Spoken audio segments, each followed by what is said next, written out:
A refresher on Desperation Squid Game Season 1 recap.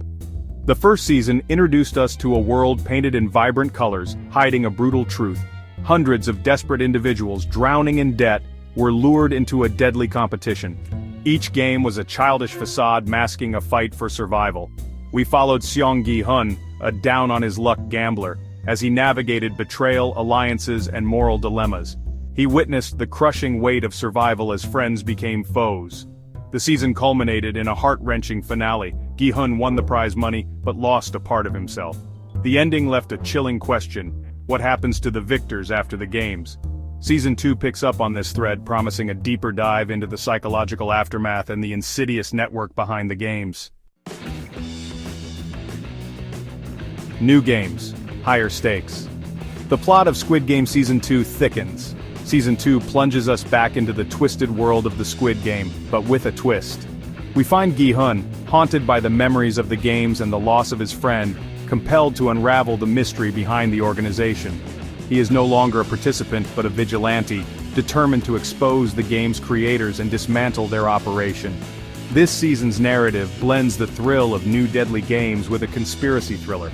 New players enter the arena, each with their own tragic story and desperate hope for a better life. But the games are just one piece of the puzzle. The lines between players and organizers blur as the season progresses, revealing a web of corruption and power that extends far beyond the confines of the game arena. Fresh faces in the game, unveiling Season 2's new players. Season 2 introduces a diverse set of individuals, thrust into the life-or-death arena of the Squid Game. We meet a young artist, desperate to fund her ailing mother's treatment. A former soldier grapples with PTSD and seeks solace in the adrenaline rush of the games.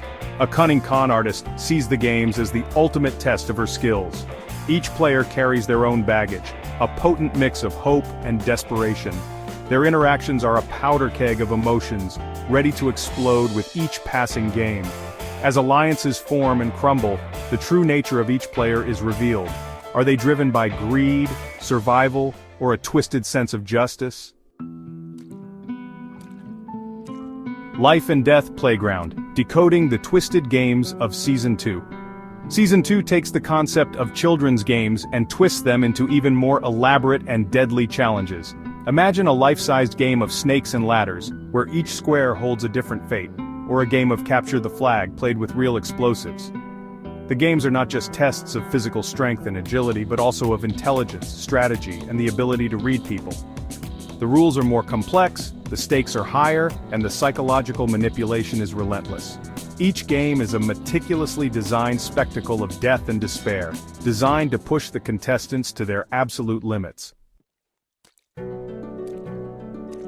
Season 2 doesn't just introduce new characters, it also delves deeper into the psyche of those who survived the first season. Gi-hun is no longer the same naive man, he is haunted by the faces of those he couldn't save. He walks a tightrope between seeking justice and succumbing to the darkness within. Other familiar faces reappear, some seeking redemption, others seeking revenge. The dynamics between these returning characters and the new players create an intriguing tension. Old wounds are reopened, and new alliances are forged in the crucible of the games.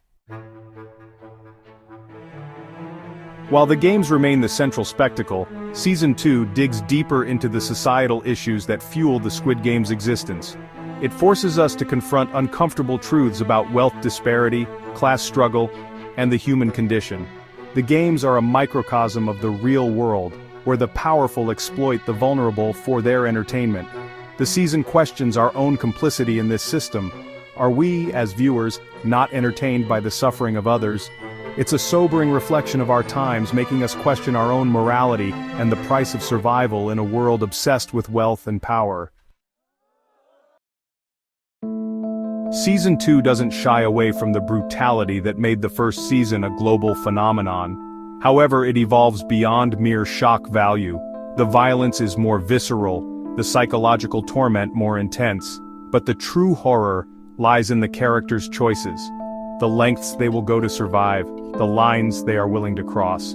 The games themselves become more intricate, the strategies more complex.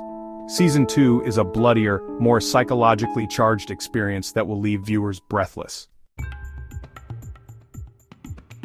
Season 2 answers some burning questions from Season 1 while simultaneously opening new doors. We gain a deeper understanding of the organization's origins, its motivations, and the extent of its reach. Yet, like any good thriller, it leaves us with new mysteries to ponder. Who is the mastermind behind it all? What is their ultimate goal?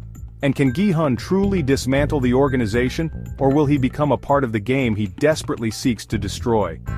The ending of Season 2 is not a conclusion but a launchpad, propelling us towards a future where the lines between player and spectator, right and wrong, become increasingly blurred.